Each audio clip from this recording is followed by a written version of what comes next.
वो कहते हैं ना कि जीवन की भाग दौड़ में से कुछ समय अपने लिए ज़रूर निकालना चाहिए। तो इस बार रोज़मर्रा की ज़िंदगी में से कुछ समय मैंने अपने लिए भी निकाला और निकल गई एक सुंदर से सफ़र में, जिसकी मंजिल का नाम था हर्षिल। तो चलिए आपको लेके चलती हूँ हर्षिल वैली के इस सुंदर सफ़र में और वहाँ के आसपास की उन सभी जगहों में जो आपको बिल्कुल मिस नहीं करनी चाहिए। एवरीवन, सुबह के बज गए कितने बज गए भाई? सुबह के बज गए हैं 6:17 भाई। शूज मैचिंग, स्कर्ट मैचिंग, लड़कियों की बात ही अलग है यार। ड्रेस कोड, युगल तुम अंडर ड्रेस लो, ठीक? पहाड़ आए और पहाड़ों के फ्रूट्स नहीं खाए। Wow my God, this beauty. ये रक्षा दीदी अपनी डाइट का तहस नहस करते हुए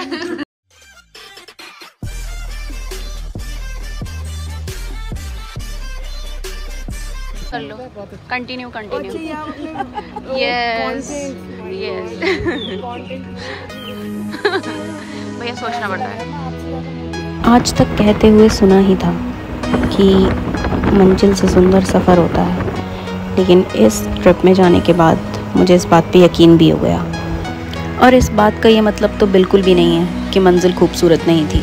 मंजिल तो मेरी एक्सपेक्टेशन से कहीं ज़्यादा खूबसूरत थी और इस खूबसूरत सफ़र और मंजिल का क्रेडिट मैं शिवांगी को दूंगी। शिवांगी माय फ्रेंड एक दिन मुझे कॉल करती है और बोलती है कि आप क्या ट्रिप में चलना चाहोगे हर्षिल वैली। और आप यकीन मानिए, शायद मैं इसी ही बात का वेट कर रही थी और इस तरह शुरू हुआ कोटद्वार से हर्षिल का सफ़र। गुड मॉर्निंग एवरीवन, सुबह के बज गए कितने बज गए भाई? सुबह के बज गए हैं 6:17। हाँ भाई, लिपस्टिक वाली हेलो अभी कल ही बाल ब्लो ड्राई कराए हैं। Look at me. पूरा ड्रेस कोड देख, ये देखिए भाई, शूज मैचिंग, स्कर्ट मैचिंग, लड़कियों की बात ही अलग है यार। एंड द युगल का ड्रेस कोड, युगल तुम अंडर ड्रेस लो, ठीक है? कोटद्वार से हम निकले पहले देहरादून के लिए। वैसे तो हम ऋषिकेश के रास्ते भी जा सकते थे, लेकिन देहरादून से हमें पिक करना था मम्मूदी और उनकी बेटी प्रिंसी को। और ये है युगल, हमारा गाइड। देहरादून में सबसे पहले हमने लिया एक tea break with the beauty of this sunrise. So excited. बाकी मुझे नहीं पता उल्टी पुल्टी क्या करूँगी मैं, लेकिन फिर भी आई एम सो एक्साइटेड। एक साइड सर दर्द हो, लेकिन फिर भी आई एम सो एक्साइटेड। ये दिखा रही है, चाय तो कड़क दिख रही है। सही चाय तेरे लायक। मेरी फेवरेट सिटी।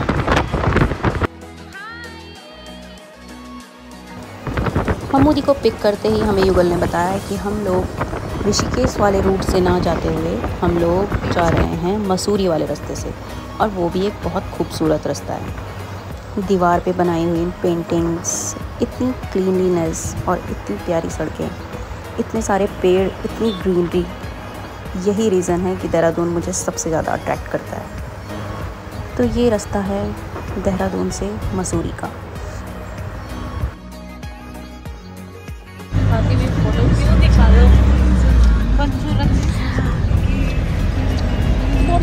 क्योंकि हम घर से सुबह 4 बजे ही निकल लिए थे, तो इसलिए हमने नाश्ता नहीं किया था। तो हमने डिसाइड किया कि मसूरी रोड पर ये कैफ़े परफेक्ट है नाश्ता करने के लिए। जब हम यहाँ रुके तो यहाँ का एम्बियंस देख के मज़ा ही आ गया। And special thanks to this guitar वाले भैया जिन्होंने इस कैफ़े की खूबसूरती और बढ़ा दी। ये पीछे से सिंगिंग कर रहे थे और इतना मज़ा आ रहा था कि ऐसा लग रहा था कि ये सफ़र परफेक्ट जाने वाला है। And see how this couple is enjoying together by clicking selfies and listening this music.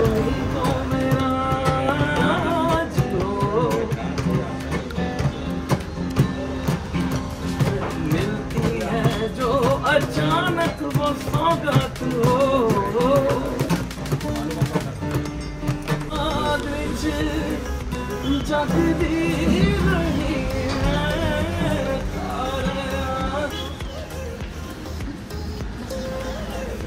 बढ़िया नाश्ता, कड़क चाय और म्यूज़िक के बाद हम फिर से निकल गए अपने सफ़र में। तो इस रोड में चलते हुए आगे आपको मिलता है एक डाइवर्जन, जहाँ पे हमको जाना है धनोल्टी और चंबा वाली रोड में, और दूसरी रोड जाती है मसूरी और कैंपटी के लिए। तो हम धनौल्टी, टिहरी और उत्तरकाशी वाली रोड की साइड टर्न हो गए।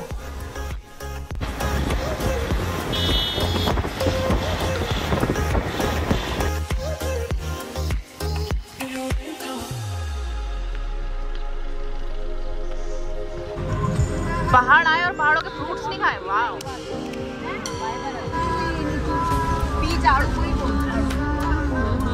ज़्यादा गर्मी की वजह से पहाड़ों में जगह जगह आग लगी हुई है। अगर आप हेल्प करना चाहते हैं तो हेल्पलाइन नंबर पर कॉल करके बता सकते हैं। पहाड़ों के स्कूलों में समर ब्रेक कम और विंटर ब्रेक ज़्यादा होता है क्योंकि वहाँ ठंड ज़्यादा पड़ती है और गर्मी कम। अपनी अपनी कमर सीधी करते हुए बाहर आ जाओ प्रिंस। पहाड़ भी के सूख रखे हैं यार धूप से। एक्चुअली जंगलों में आग की वजह से इतना ड्राई हो रखा है और गर्मी भी हो रही है। गर्मी भले ही कितनी भी हो, लेकिन यहाँ की ठंडी हवा आपको तरोताज़ा महसूस करा देती है। अगर आप पहाड़ों पर घूमने का प्लान कर रहे हैं तो प्लीज़ पहले रजिस्ट्रेशन करा लें, क्योंकि रजिस्ट्रेशन के बिना आपको आगे जाना अलाउड नहीं होगा। चिन्याली सौड़ पहुँच चुके हैं हम लोग।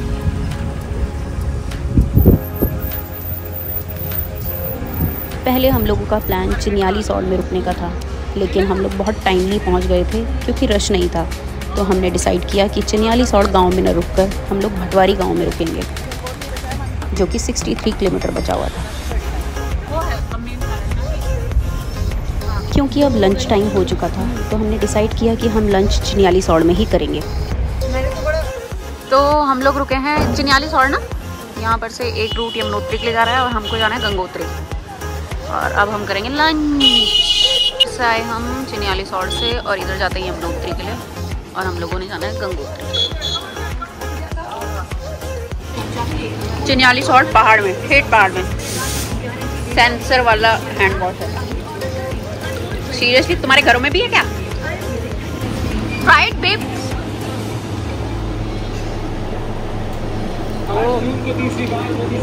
मैं थोड़ा ज़्यादा सीरियस हो गई थी ना, वही इससे बस हाथ लगाओ। और इतना मिल रहा है, इतने में खुश नहीं है तू? गाइस क्या ऑर्डर किया तुमने, बता दो जरा हमको मेन्यू। ओके, क्योंकि पहाड़ के राजमा फेमस हैं। वाओ, पहाड़ के राजमा चावल।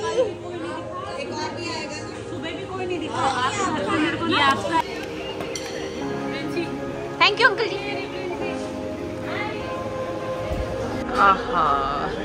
थैंक यू भगवान जी मौसम बदलने के लिए। पहाड़ों का टेस्टी लंच करने के बाद हमारा भटवारी बचा था 48 किलोमीटर। तो हम लोग फिर से निकल पड़े सफ़र में और अब मौसम हो गया था चेंज और इतना मज़ा आ रहा था। ठंडी हवा, बिना धूप के। Sometime words can't describe your feelings.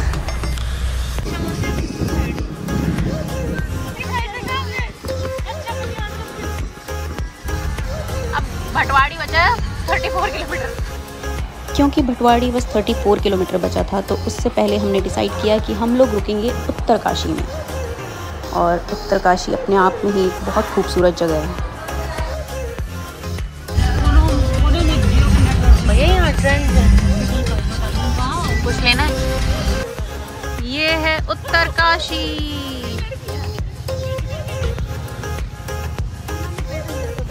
तो दोस्तों, अगर आप भी हर्षिल जा रहे हैं और आपके पास समय है तो उत्तरकाशी में ज़रूर रुकिए।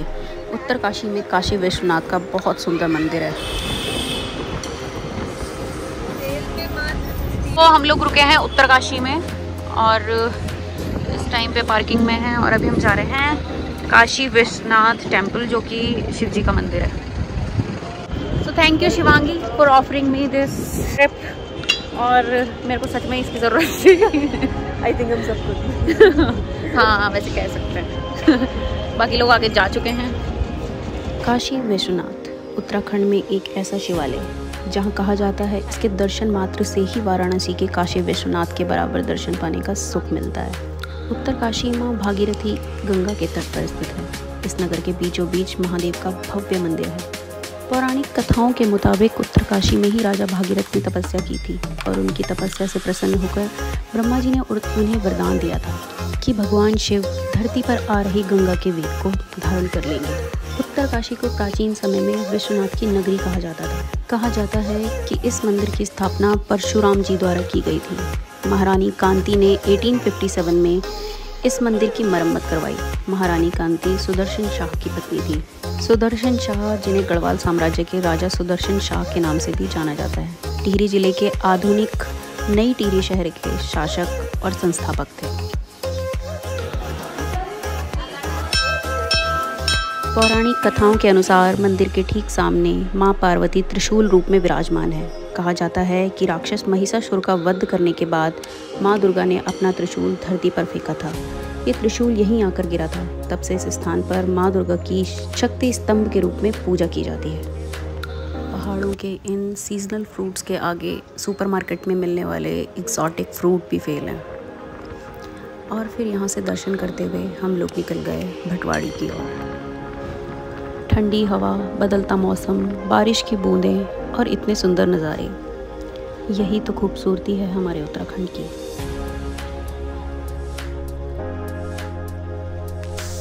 अब यहाँ से भटवाड़ी 23 और हर्षिल बटा था 68 किलोमीटर, लेकिन फिर भी लग रहा था कि ये रास्ता काश ख़त्म ही ना हो। इतने सुंदर मौसम में जब बारिश की बूंदें मुंह पर पड़ रही थी, वो फीलिंग्स मैं आपको बयां ही नहीं कर सकती। रजिस्ट्रेशन का खास ख्याल रखा गया था। दोबारा से रजिस्ट्रेशन चेक हो रहे थे और तभी आगे जाने की अनुमति दी जा रही थी। और इसी जगह पर बनाए हुए थे medical camp. My God, this beauty.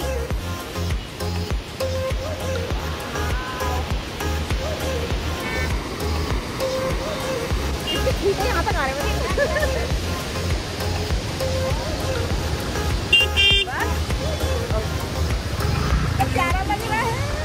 और भटवाड़ी से लगभग 20 किलोमीटर इस खूबसूरत जगह को बोलते हैं हीना फॉल। यहाँ की खूबसूरती देखकर मैं उछलने से रह ही नहीं पाई।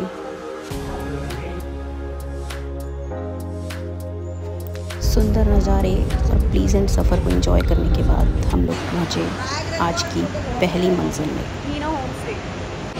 सो guys, here we are in Bhatwari. ये उत्तरकाशी से 45 किलोमीटर दूर है और हम लोग यहीं स्टे कर रहे हैं। ये सामने रिवर है और यहाँ पे रोड है और रोड के इधर साइड में हम लोग रुके हुए हैं। और this is a beautiful launch. मतलब पहाड़ों में बहुत ज़्यादा फैंसी तो नहीं मिलता है आपको, बहुत ज़्यादा आगे, लेकिन ये है कि बहुत ही अच्छे व्यूज़ मिल जाते हैं। सी,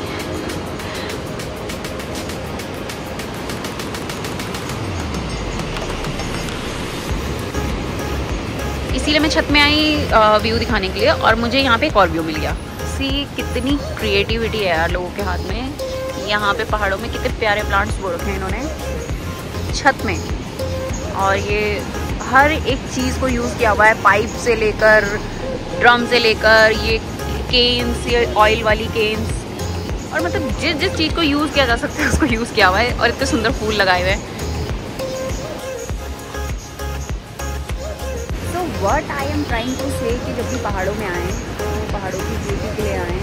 और यहाँ का टेम्परेचर 17 डिग्री है, जबकि कोटद्वार में इस टाइम पे टेम्परेचर 38-40 हो रखा है। और ये जो पीछे पीछे साउंड सुनाई दे रहा है, ये नदी का है और ये बहुत प्लीजेंट सा लग रहा है, शोर नहीं लग रहा है। मज़ा आ रहा है इसको सुनने में। एटलीस्ट हॉर्न की पै पै पी पी सुनने से तो अच्छा है कि आप नदी की आवाज़ें सुनिए।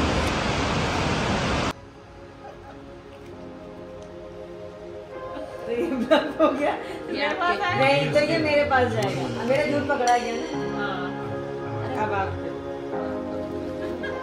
देख, गांव में ऐसे ही मिलता है, ठीक है। इतना भी मिल रहा है, पनीर मिल रहा है तुझे गांव में, इससे खुश रहे, ठीक है। तो डिनर में है पनीर की सब्जी और रोटी and butter. Where is butter? ये रक्षा दीदी अपनी डाइट का तहस नहस करते हुए